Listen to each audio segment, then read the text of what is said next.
नमस्कार विद्यार्थी मित्रांनो, तुम्हा सर्वांचं मिस्टर प्रोफेसर यूट्यूब चॅनलवर स्वागत करतो. This is our video lecture number 10 and we are discussing the previous year question from the thermodynamics. बघा, परत या व्हिडिओमध्ये परत आपण दोन न्यूमेरिकल डिस्कस करणार आहे. The first one is from the AIPMD 2015 and the second one is from the Assam syllabus 2015. Same इयरचे क्वेश्चन्स आहे पण डिफरंट एक्झाम्स. ठीक आहे. दोन्ही क्वेश्चन सोबत घेण्याचा माझा एक उद्देश होता की दोन्ही न्यूमेरिकलसाठी तुम्हाला diagrammatically P V indicator diagram, generally आपण थर्मोडायनॅमिक्स या चॅप्टरमध्ये पी व्ही इंडिकेटर डायग्रामला खूप महत्त्व दिलं आहे. वाय ॲक्सिसवर प्रेशर, एक्स ॲक्सिसवर व्हॉल्यूम. तर P V indicator diagram different प्रोसिजरसाठी काढल्यानंतर तुम्हाला रिझल्ट मिळते. क्लिअर? तर बघा, एक सोपी मेथड आहे. ओके, त्यावरून आपण म्हणजे ठरवू शकतो solution for the first numerical. बघा, अतिशय इझी. बघा, and ideal gas is compress करत आहे म्हणजे व्हॉल्यूम काय होत आहे? कमी होत आहे. व्हॉल्यूम काय होत आहे? कमी. एखादा गॅस समजा आपण कॉम्प्रेस करतो, त्याचं व्हॉल्यूम डिक्रीज होत आहे to half of its volume by means of several process. ठीक आहे. Which of the process results in the maximum work done of the gas. ठीक आहे. एक अतिशय इझी. बघा, पी व्ही इंडिकेटर डायग्रामवरून तुम्हाला समजू शकतो. प्रेशर, इकडे काय बेटा? व्हॉल्यूम. गॅस काय होत आहे? कॉम्प्रेस. ठीक आहे. गॅस काय होत आहे? कॉम्प्रेस. ठीक आहे. कॉम्प्रेस होत आहे गॅस. याचा अर्थ काय? व्हॉल्यूम काय होत आहे? डिक्रीज. ठीक आहे. बघा, समजा इनिशियली समजा त्याचं व्हॉल्यूम V1 होतं. ओके, नंतर समजा त्याचं व्हॉल्यूम झालं बेटा V2. येतं लक्षात बेटा? इनिशियली त्या गॅसचं व्हॉल्यूम किती होतं? V1. नंतर काय झालं? V2. गॅस काय होता? कॉम्प्रेस म्हणजे गॅस इकडे येऊन राहिला. ठीक आहे. बघा, समजा ओके, तो समजा आयसोबारिकनी समजा जर कॉम्प्रेस झाला. ओके, बघा, आयसोबारिकनी. ओके, हे जे काही गॅसचं कॉम्प्रेस आहे, कोणती प्रोसेस आहे बेटा? आयसोबारिक. का बरं बेटा आयसोबारिक? कारण की प्रेशर इथं कसं आहे बेटा? कॉन्स्टंट. बघा, त्याचं प्रेशर चेंज झालं का? नाही. व्हॉल्यूम तर चेंज होत आहे. बघा, व्हॉल्यूम इकडे कमी होत आहे. व्हॉल्यूम काय होत आहे? कमी. कारण की आपल्याला काय करायचं आहे बेटा? कॉम्प्रेस करायचं आहे म्हणजे आपल्याला व्हॉल्यूम कमी करायचं आहे. परंतु प्रेशर कसं ठेवायचं आहे? कॉन्स्टंट. म्हणजेच कोणती प्रोसेस बेटा? आयसोबारिक. काही हरकत नाही. ठीक आहे, इथपर्यंत काही हरकत नाही. नेक्स्ट पहा बेटा, एक आयसोथर्मल प्रोसेस आहे बेटा. ठीक आहे. ही कोणती प्रोसेस झाली? हा ग्राफ कशासाठी बेटा? आयसोथर्मल. म्हणजे आपल्याला टेम्परेचर कॉन्स्टंट ठेवायचं आहे. काय कॉन्स्टंट ठेवायचं आहे? टेम्परेचर. बघा, व्हॉल्यूम पण चेंज झाला, प्रेशर पण चेंज झाला. बघा, प्रेशर कसा व्हॅरी करत आहे.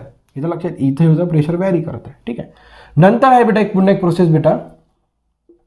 Okay, adiabatic. कोणती प्रोसिजर आहे बेटा? ही ॲडियाबॅटिक.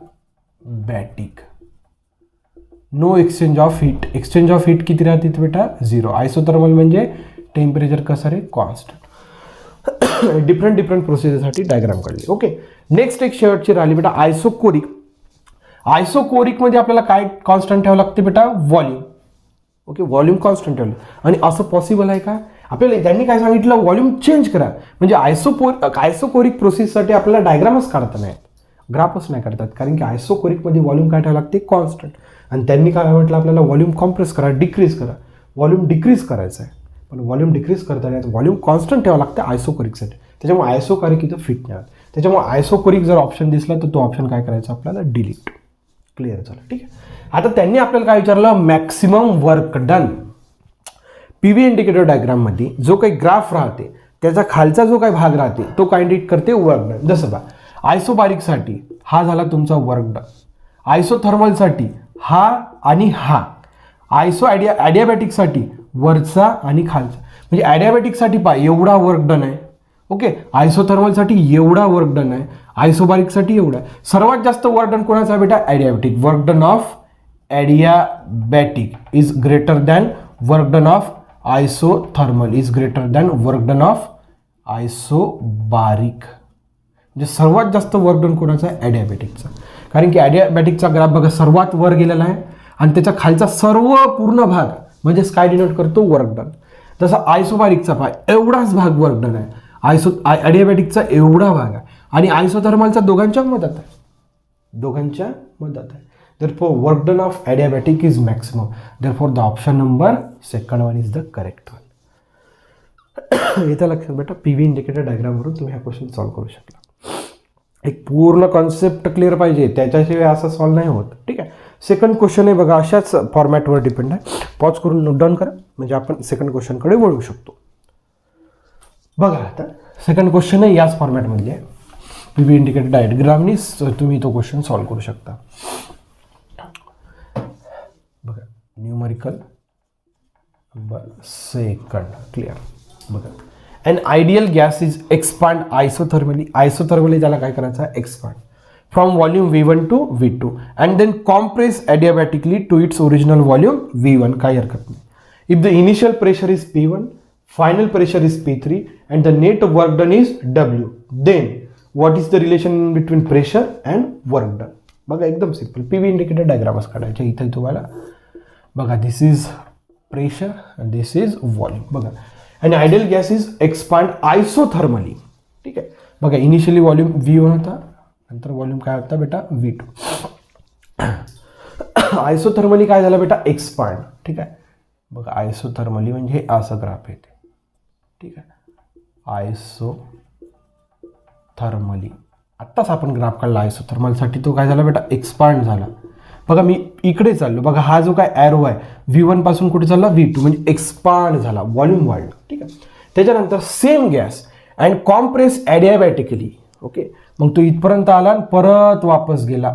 वापस जाताना कसा गेला बेटा, ॲडियाबॅटिकली. ठीक आहे. ठीक आहे. आणि इनिशियली जेव्हा व्हॉल्यूम V1 होता तेव्हा इनिशियली त्याचं प्रेशर किती होतं, P1. जेव्हा व्हॉल्यूम V2 होता त्याचं प्रेशर काय झालं बेटा, P3. परत काही हरकत नाही. ठीक आहे. इथून ते एक तर गोष्ट लक्षात आली की pressure P3 is greater than P1. ठीक आहे. असे ऑप्शन्स बघा. बघा P3 लेस दॅन P1 हा ऑप्शन कॅन्सल झाला, P3 इक्वल्स टू हा ऑप्शन कॅन्सल झाला, म्हणजे पहिला आणि तिसऱ्या ऑप्शनमध्ये राहिला. P3 is greater than P1 दोन्ही ऑप्शनमध्ये. आता आपल्याला काय चेक करायचं आहे, वर्क डन. ठीक आहे. W is net work done. ठीक आहे. आता एक काम करू, आयसोथर्मलनं जे वर्क डन केलं ते W1, ॲडियाबॅटिकनं जे वर्क डन केलं ते W2. आपल्याला काढायचं आहे नेट वर्क डन. ठीक आहे. नेट वर्क डन काढूया. ठीक आहे. आता जाताना वर्क डन किती होतं, W1. ठीक आहे. येताना वर्क डन किती आहे, W2. बघा जाताना वर्क डन पॉझिटिव्ह साईन, येताना वर्क डनचं निगेटिव्ह साईन. काही हरकत नाही. ठीक आहे. काही हरकत नाही. Therefore net work done W1 work done आहे आयसोथर्मलचं, W2 आहे ॲडियाबॅटिकचं. आता लक्षात घ्या, आयसोथर्मलसाठी वर्क डन एवढं आणि ॲडियाबॅटिकसाठी एवढं, म्हणजे ॲडियाबॅटिकचं वर्क डन कसं आहे, जास्त. समजा W1 बेटा 20 जूल आहे आणि ॲडियाबॅटिक बेटा 40 जूल आहे, तर काय येतं बेटा इथं निगेटिव्ह -20 जूल. म्हणजे जे काही वर्क डन येतं ते लेस दॅन काय येतं बेटा 0. मग लेस दॅन 0 कशात आहे बघा, लेस दॅन 0 ऑप्शन नंबर 3 मध्ये आहे, ऑप्शन ए मध्ये नाही आहे. Therefore the option number 3 is the correct one. And the question is from the Assam CEE 2015. अतिशय इझी यार. PV इंडिकेटर डायग्रामवरून तुम्हाला जस्ट प्रोसेससाठी तुम्हाला हे तर माहीतच पाहिजे ना, आयसोथर्मलसाठी, ॲडियाबॅटिकसाठी, आयसोबारिकसाठी, आयसोकोरिकसाठी. आणि PV इंडिकेटर डायग्रामवरून तुम्हाला वर्क डन अंडरस्टँड पाहिजे. जो काही ग्राफ राहतो त्याच्या खालचा पूर्ण पोर्शन जो काही एरिया राहतो, हे की नाही, एकदम लक्षात येतं ना. एरिया ऑफ आयसोथर्मल लहान आहे, एरिया ऑफ ॲडियाबॅटिक जास्त आहे, दॅट्स इट. मग त्याचं वर्क डन जास्त. अशा पद्धतीने जर तुम्ही क्वेश्चन सॉल्व्ह करण्याचा प्रयत्न केला तर 100% क्वेश्चन सॉल्व्ह होणारच. आणि आपला उपक्रम आवडत चालला सर तर नक्कीच लाईक शेअर सबस्क्राईब करायला विसरू नका. So thank you for watching. See in the next video.